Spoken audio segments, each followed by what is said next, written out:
దేవుని మాటలో జీవం ఉన్నది.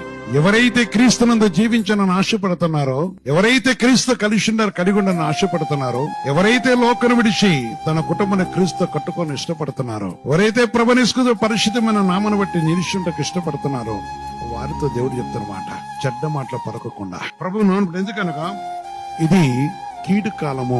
14 విషయం చెప్తారు అక్కడ. కనుక నీ పెదవుల కాసు కీడు చేయటం మాని మేలు చేయము, సమాధానం వెతికి వెంటాడము.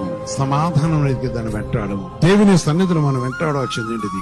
పరిశుద్ధాపది మన సన్నిధిలో మనం వెతకవలసింది. ఈ సర్వోన్నతమైన దేవుడు తన కృపతో మనకు అనుగ్రహించిన కృపను బట్టి చెడ్డ మాటలు పలికే ప్రతి వారు కూడా చూస్తే వారు కీడు చేయటమే వారికి తెలుస్తుంది. అందుకని కీడు చేయటం మానుడి. ఏ కుటుంబంలో కూడా కీడు చేయటం దేవునికి ఇష్టమైనది కాదు. చెడ్డ మాటలు పలకటం దేవుడు ఇష్టపడేది కాదు. దేవుడు తన పరిశుద్ధమైన నామను బట్టి ఆయన సెలవిస్తున్న మాటలు వచ్చినప్పుడు పరలోక దేవుడితో కలిగి కలిసిన విషయం కనుక ప్రేమైన సహోదరి సోదర విషయాన్ని జ్ఞాపకం చేసుకోండి. జీవగల దేవునితో మన కలిసి సజీవమైన దేవుని కలిగి ఉండటం కోసం దేవుడు పిలుస్తున్నాడు. కీడు కాలము చాలా జాగ్రత్తగా జీవించాలని దేవుడు సెలవుస్తున్నాడు. ప్రభుత్వ కలిసి ఉండటం అనేది బైబిల్ పట్టుకుంటమే కాదు, ప్రభును కలుగడం మీద ప్రార్థన చేసి మన క్రియలు మారకపోతే దేవుడు అంగీకరించేది కాదు. ఈ కష్టకాలం అంటే ఈ యొక్క అంత్యకాల దినముల్లో దేవునితో కలిసి ఉండాలి. తన పరిశుద్ధమైన నామనట మన దేవుని నిలిచి ఉండాలి. సర్వోన్నతమైన దేవుని యొక్క ఉద్దేశం నెరవేర్చే వరకు మన జీవం